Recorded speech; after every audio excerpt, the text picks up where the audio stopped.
They haven't met face-to-face for more than 5 years, but the London Mayor Boris Johnson has launched into Transport Union boss Bob Crow after the 48-hour London Underground strike, which begins tonight at 9 o'clock. He accused Mr Crow of holding a gun to the capital's head, describing the strike over ticket office closures as totally pointless. In a moment, both men have it out on this programme. But first, our political correspondent Michael Crick takes a look at the dispute itself. Fortunately, be able to make your wish come true because I've been able to look how broadcasting has the power to bring people together. Is it Bob? Is it Bob in Woodford Green? Bob Crow. The Mayor of London on a phone-in today, ambushed by his great adversary. As well, all we want is the opportunity to come express a point of view on behalf of the grateful. I'm grateful to that. I can't sit down and negotiate with you, let alone negotiate with you on air, when you're holding a gun to Londoners' heads and threatening disruption in the greatest city on earth. London Underground says that now nearly all passengers use electronic Oyster cards, they can save £50 million a year by closing all ticket offices, while redeploying some of their station staff to help passengers. The two unions, the RMT and the TSSA, say that the closure of 250 ticket offices will involve the loss of almost 1,000 jobs. Transport for London, in contrast, say it's 750 jobs, and they say there'll be no compulsory redundancies, adding that 450 people have already applied for voluntary redundancy. Yet the unions point out that Boris Johnson was first elected 6 years ago on a pledge to halt the ticket office closures then proposed by Ken Livingstone. But public backing for this strike may not have been helped by pictures in the Daily Mail yesterday of Bob Crow sunning himself on the beach in Rio de Janeiro last week. My trip, in contrast, this afternoon merely took me to Morden at the southern end of the Northern Line. I'm with the strikers, to be honest. You are? Why do you say that? Well, because they've got to make a stand, haven't they? Are you sympathetic to the strike, or...? Yes. Just because I'm a woman that actually goes around on my own. If there's nobody that you can speak to, I think it's very unsafe. What do you think about this proposed strike on the Underground for the next... Terrible. Terrible? Yes. Why do you say that? Well, his little trip can go over and enjoy himself on the Caribbean where he's just been. Bob Crow? Yes. I don't agree with it. But and these people, you know... But aren't they fighting for their jobs? Did you see these pictures in the paper yesterday of Bob Crow on holiday in Rio last week? Isn't he not entitled to a holiday? Well, I don't know. Isn't he? In Rio? Why not? I went to Barbados about 10 years ago. Cost me all my pennies that I had, but I had a wonderful time.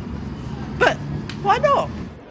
David Cameron today urged the unions to call off the 48-hour strike, while Ed Miliband said that instead of the strike, there should be proper talks. London Underground plan to keep many stations open and run as many trains as they can. Well, earlier, with about 4 hours to go before the strike starts tonight at 9 o'clock, we arranged separate interviews with Boris Johnson and Bob Crow, although, as you'll see in a moment, that's not what ended up happening. I began by asking the Mayor whether the two men should meet up and work something out. Well, I spent, as you may have gathered, I spent about 20 minutes talking to Bob this morning, and as I've said to him then, and I will say to you now through this medium, if he wants to call off the strike and he's willing to come here or in a medium anywhere, we can have a long conversation about the future of the tube and the benefits we are going to bring to his members and to London Underground workers for a long time to come. I can't possibly have a conversation when a gun is being held to Londoners' heads and there is a threat of disruption. If that is removed, then we can have a serious conversation. Yeah, but in part your problem is that, of course, you promised very specifically that these ticket offices wouldn't close, and that in fact the ticket collectors would always be there selling tickets and that. Yeah, 6 years ago, when I made a promise about ticket offices, the iPhone was not even invented. Even 4 years ago, I said something more about ticket offices, and since then, you've seen more and more people take up the contactless payment systems. Technology moves on. We don't have boiler stokers anymore on London Underground because we no longer have trains that run on coal. Technology moves on, and I think the overwhelming majority of our workforce understand that. One of your other pledges was that you would end a situation in which it was possible, as you put it, for Bob Crow to hold a gun to your head, and that manifestly hasn't happened. The fact is there are no strike clauses in any of the contracts. There is no new agreement not to strike, and we're still living, therefore, in the dark ages. I know, and if you look at the numbers of people who voted for this strike, it is absolutely outrageous, because fully 70% of Bob Crow's membership, that's his membership, did not vote for this action. Sorry, of the relevant part of Bob Crow's membership, of the tube workers consulted. 70% of the tube workers consulted in the RMT did not vote for this action. This is being caused by only 30% of that something very workforce. curious has happened. And what they something very need curious to do, has happened, what Boris they need Johnson. to do is We've have got a threshold. Bob Crow on the line here. Just for a change. I want to put one question to him and then come back to you. Just listen a moment. Bob Crow, would you be prepared? Would you be prepared to go no holds barred tonight, to suspend your strike just for the hours that it takes to go and talk? Why not? Well, we've been down to see the Mayor today, and we've asked for a meeting with the Mayor, and his office come down and told us that they're not prepared to meet us unless we call the strike off. Well, that's what I'm suggesting to be honest, to you. It was.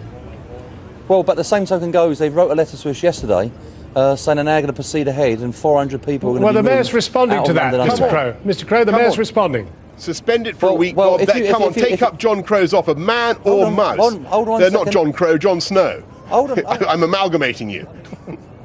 Hold on 1 second. The fact of the matter is, Boris, I phoned you today and I told you, and I'll say it to you on the camera tonight, I totally respect your position as Mayor of London, even though I don't disagree with you. You're a democratically elected Mayor. You've never met this trade union once in 7 years. That's not true. You're the one who stood up and said... I've had regular meetings with the RMT. No, you've not. Yes, no, I have. You've not. No, you've not. We're talking about a strike which starts in 5 hours' time.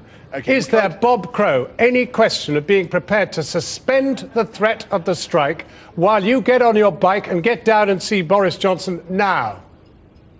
Yes, there is, if he withdraws the form of the redundancies. Withdraw the HR1 form. He sent a form over to us in November saying he's going to get rid of 758 jobs. If he withdraws that form tonight, the strike will be called off. Mr. Mayor, make him an offer. Make him an offer. My offer to you, Bob, is that if you will suspend your strike and do the right thing by Londoners, you can come down to City Hall for a no-holds-barred conversation about all the forms that you wish. But believe me, there are, as I'm trying to explain earlier to John, there are no compulsory job losses involved in this. We're not talking about compulsory redundancies. We're talking about the people that remain on London Underground have got to reapply for their own jobs. Bob Why should someone who's done 25 I'm glad you've accepted. Can I just put a quick question? Can I put a quick question to you both? I'm glad you've accepted there are no compulsory redundancies. I really don't see, therefore, why you are leading your members out on strike. Suspend the thing, come to City Hall, and we'll talk about the future of the tube. The reason why we're going ahead with this strike, it was you the one that said you wanted to keep booking offices open. You should have the decent thing now to tell us, as the trade union responsible for booking office workers and the TSSA that's responsible for booking office workers, why you want to close them down. I'll tell you no why. one's ever explained it to us. Because as I told you, I think this morning, and indeed, as I said repeatedly over the last few months, when technology moves on, Bob, and when you've got contactless payment systems and you've got only 3% of ticket offices actually being used by passengers only using ticket offices in 3% of the cases, you've got to move on. The fact of the matter is we accept that new technology is coming in, and we want to talk to you about the future of London Underground. Let me make it quite clear to you. We want your officials at London Underground to sit down with us booking office by booking office and say that booking office is very not used anymore. Yeah.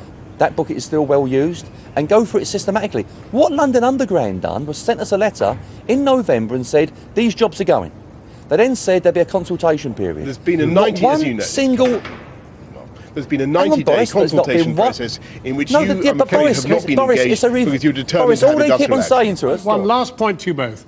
What do you think the people across the world looking in on this mess think of this world city, that it can't resolve the march of automation? What I think I want to see, and I'm sure what Bob wants to see, is progress on this. That can be made very readily if he'll suspend the strike, get into ACAS, get into talk to TfL about a programme that I think he and I would both agree is going to make London Underground safer. We'll get staff out from behind the plate class and onto the concourses, onto the platforms where they're genuinely going to be of use Final to answer for you, customers. Bob Crow.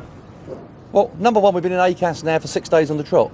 All day yesterday, all day last week, and no movement was made whatsoever.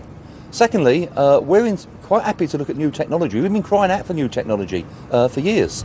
All I want is twice a year to go and speak to the Mayor and put our views on behalf of workers and London Underground. He has commerce in, he has business in.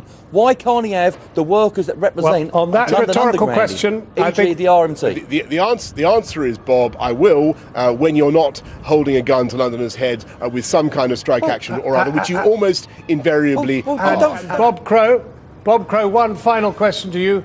I mean, was last week a good time to be on the beach in Brazil when the men were out there trying to sort out the situation at ACAS? Any time's a good week to be in Brazil with weather like this. But I booked my holiday up in March last year, which is 11 months ago. I didn't know there was going to be a strike 11 months ago. And I was back before the strike started. And that's all a nonsense, because the fact of the matter is I've still been back since Saturday, and the Mayor still hasn't had a meeting with me. Bob Crow, RMT, Boris Johnson, Mayor of London, and the strike goes ahead. We failed. Aren't you happy you're on your bike, John?